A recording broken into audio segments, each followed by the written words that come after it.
Welcome to the Geek Easy, fellow geeks. Let's open a beverage of your choice. Because today, I'm going to be reviewing the trade paperback of Door to Door, Night by Night, Volume 1. Published by Vault Comics. Written by Cullen Bunn. Drawn by Sally Cantrino. Colored by D. Canifi. And lettered by And World Design. Okay. Alright, let me give you the little synopsis on the back. It says, the Heritage Mill sales team travels from town to town, knocking on doors. They're the best at what they do, which also means they're the worst. Door to Door, Night by Night. Volume 1. A world full of monsters. They're broken, each and every one of them. Haunted by closets so full of skeletons, they're bursting. When they discover a terrible secret behind one fateful door, it opens their eyes to a world full of real monsters hidden in every small town. Collects issues 1 through 4. Alright, so basically what you have is opens up with, a little car, just listening to, like a driving along, they're listening to the CB, and there's a hitchhiker. And they pick her up. It's her right there. Her name is Alex, or it's a group of people, and at first she thinks they are like a bunch of, big cult or something like that, but they're traveling salesmen. They sell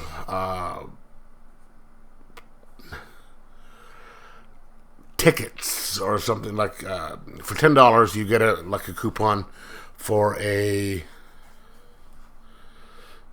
portrait. You can take your family and get a portrait taken, and all the money supposedly goes to this volunteer fire department, and the volunteer fire department gets all $10, but in reality the $5 from each sale goes to the group and all that.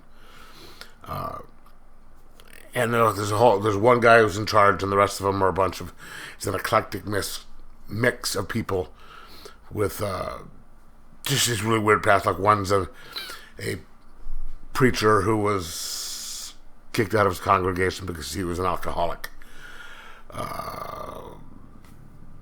Another guy who had a family, and I guess his family died. And they're all just doing this stuff and going door to door. Now Max, she was a mother. Her daughter died somehow, and she hunts monsters, but you don't find that out until later. And they offer her a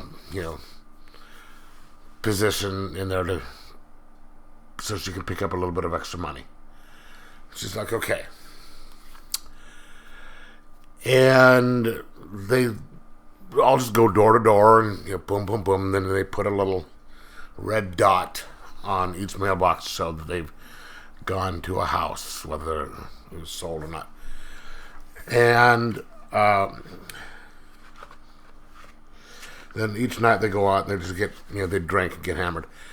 Now the main guy not the main guy, but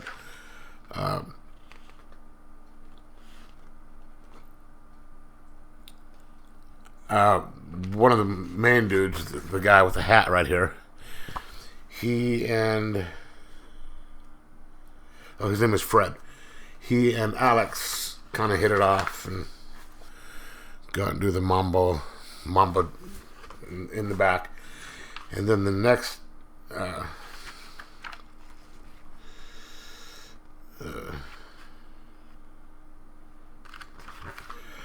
But earlier they had come across this little shack. And Alex has this flashback to her kid missing, and she's just like, nope, not doing it. And then she sees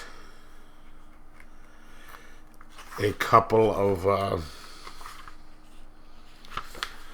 missing posters, and so she goes off back to the house, pulls out a knife to go in there and investigate, and all the rest of the team follow her. And that's when they realize there's a monster in there, and then they help her kind of kill the monster. And so there's just like, whoa, what up with this? What's up with this stuff? And she's like, they're all over the place. You just never saw it. You never knew about it because you didn't know where to look. And so she takes off because that's what she does. And the rest of the team goes off to continue working on selling the stuff. And they come across some other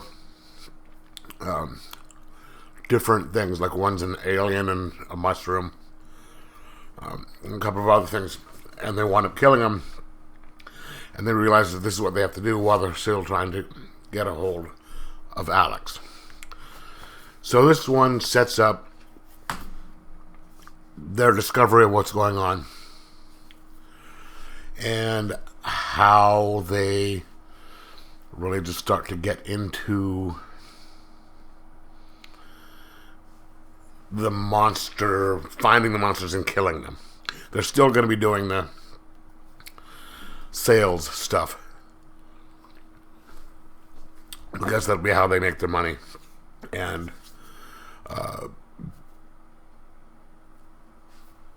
and there's their cover.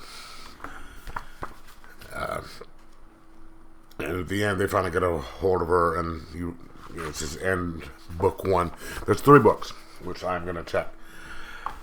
The other 2.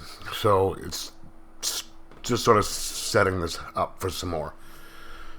So there's at least 2 more books with, I guess, 4 more per. It's a pretty interesting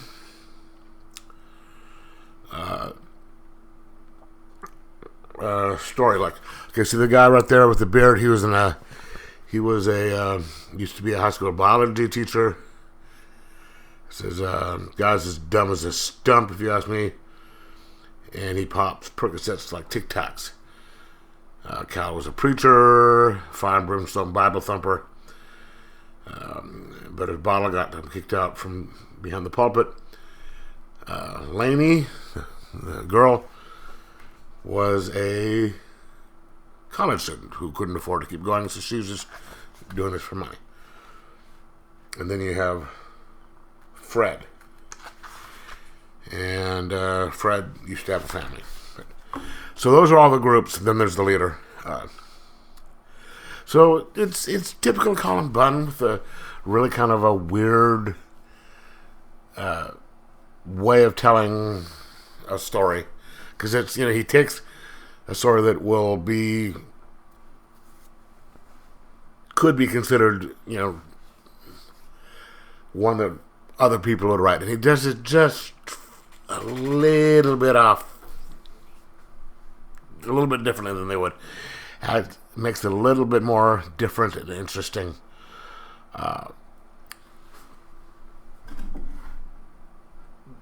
Keeps it really the interesting characters.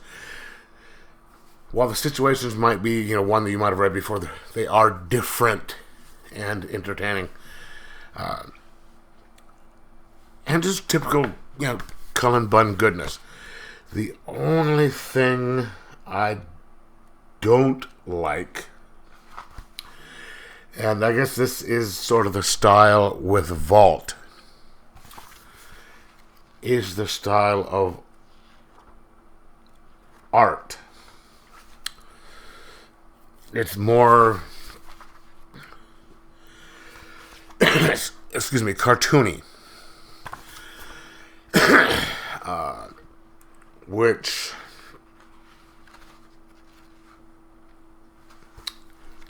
doesn't really fit this type of a story. But they do that with all Vault stories, pretty much. Not just the Colin Bunn ones. Or not this one.